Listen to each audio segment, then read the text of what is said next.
বয়স কম, রক্ত গরম। আশা করি এই রক্ত ঠান্ডা হবে না যতক্ষণ পর্যন্ত আওয়ামী লীগের বিচার না হয়। প্রথমে তো স্বীকার করতে হবে তাদের ভুলগুলোর, এখনো তো তারা স্বীকার করছে না। অত বড় কলিজা না আমার যে অপরাধীগুলাকে, এই খুনিদেরকে মাফ করে দিব, এদের কোনো মাপ নাই। আপনাদের সকলের ধারণা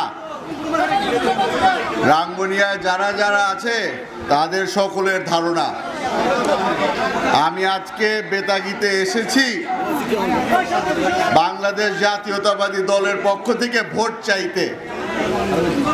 এই ধারণাটা ভুল।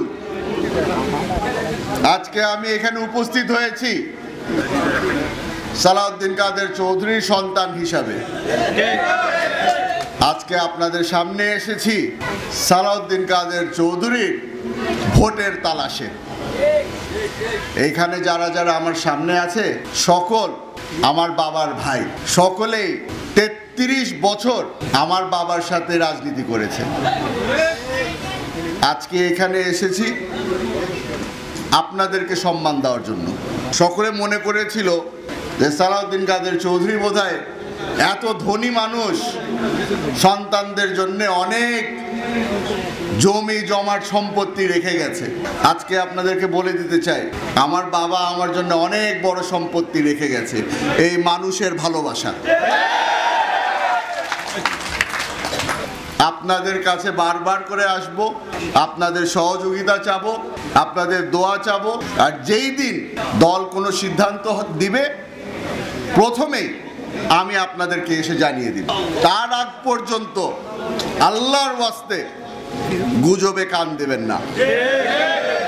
আপনাদেরকে আগেও বলেছিলাম, রাঙ্গুনিয়াবাসীকে আগেও ওয়াদা করেছিলাম, বালির ব্যবসার প্রতি আমার কঠোর অ্যাকশন হবে। সালাউদ্দিন কাদের চৌধুরী ওনার সন্তানের নাম, তার পরিবারের নাম বিক্রি করে যারা চাঁদাবাজি করবে, বালির ব্যবসা করবে, তাদেরকে আপনাদের হাতে আমি তুলে দিব, বিচার আপনারা করবেন।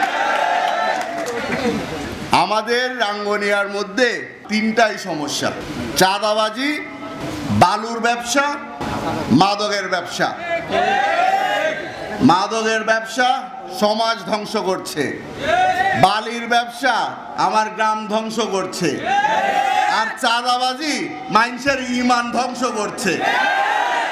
রাঙ্গুনিয়ার মানুষ ইতিহাস ভুলে যায়নি, রাঙ্গুনিয়ার মানুষ ভুলে যায়নি গত 16 বছরের অত্যাচার। রাঙ্গুনিয়ার মানুষ ভুলে যায়নি এই 16 বছরে কতগুলি মামলা হয়েছে, কতবার হামলা হয়েছে আমার নেতাকর্মীদের উপরে। মঞ্চে যারা যারা উপস্থিত আছে বোধহয় একজনও বাকি নাই যার বিরুদ্ধে শত শত মামলা নেই। এখানে যারা যারা কর্মী আছে, কতগুলো মানুষ জেল খেটে এসেছে, কতগুলি মানুষ বাবার জানাজা পড়তে পারেনি, কতগুলি মানুষ সন্তানদেরকে বছরকে বছর দেখতে পারেনি, বাড়িতে ঘুমাতে পারেনি। কারণ খালি একটাই, এই আওয়ামী লীগের কারণে। প্রতিটা ঘরে ঘরে লুকিয়ে আছে আওয়ামী লীগের মানুষ, ঘর থেকে বের হয় না। তবে আপনাদেরকে জানিয়ে দিতে চাই, তারাও সুযোগ খুঁজছে, বারবার করে ষড়যন্ত্র হচ্ছে, আমরা দেখতে পাচ্ছি। এই নতুন রাজনৈতিক দল তারাই সুযোগ করে দিচ্ছে এই আওয়ামী লীগদেরকে। আপনাদের সকলের দায়িত্ব তাদেরকে ধরিয়ে দেওয়ার। তবে যেই অপরাধীরা এখনো লুকিয়ে আছে আমাদের মাঝে, তাদের বিচার ইনশাল্লাহ এই মাটিতে হবে। আশা করি বাপের মতো আমারও যেন কলিজাটা বড় হয়। তবে অত বড় কলিজা না আমার যে অপরাধীগুলাকে, এই খুনিদেরকে মাফ করে দিব, এদের কোনো মাপ নাই। আশা করি আপনারা আমার কর্মে বুঝতে পারবেন। বলেছিলাম না, বয়স কম, রক্ত গরম। আশা করি এই রক্ত ঠান্ডা হবে না যতক্ষণ পর্যন্ত আওয়ামী লীগের বিচার না হয়।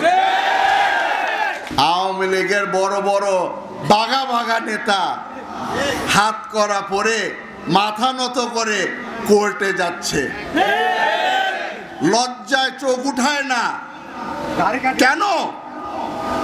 তারা সকলেই অপরাধী, তাদের স্বীকার করতে হবে তারা অপরাধ করেছে, তাদের স্বীকার করতে হবে 1400 সন্তানদেরকে তারা হত্যা করেছে, তাদের স্বীকার করতে হবে এই দেশকে লুটপাট তারা করেছে। আমরা তো বলেছি ক্ষমা করে দিতে পারি, তবে ক্ষমা চাইতে হবে তাদের। প্রথমে তো স্বীকার করতে হবে তাদের ভুলগুলোর। এখনো তো তারা স্বীকার করছে না। আপনারা দেখেছেন এই 16 বছরে একটা শিক্ষা হয়েছে, এই ফ্রডদেরকে ভালো চিনতে পেরেছি আমি। আমার প্রশ্ন আপনাদের কাছে, আমি কোন ঘরের সন্তান? আজকে আপনাদেরকে বলে যেতে চাই, নমিনেশন হোক আর না হোক, প্রার্থী আমি হই আর না হই, আমি রাঙ্গুনিয়ার সন্তান। আমার বাবা আমাকে একটা শিক্ষা দিয়ে গেছে, সেটা আপনাদেরকে বলে দিতে চাই। যাদেরকে বুক দিয়েছি তাদেরকে কোনো সময় পিঠ দেখাবো না। রাঙ্গুনিয়ার মানুষ আমাকে বুক দিয়েছে, আমি রাঙ্গুনিয়ার মানুষদেরকে বুক দিয়েছি। আপনাদেরকে কোনো সময় পিঠ দেখাবো না। যতদিন বেঁচে আছি আপনাদের পাশে থাকবো, আপনাদের জন্য কাজ করব। আপনারা আমাকে পছন্দ করেন না নাই করেন, আমি তো আপনাদেরকে ভালোবাসি।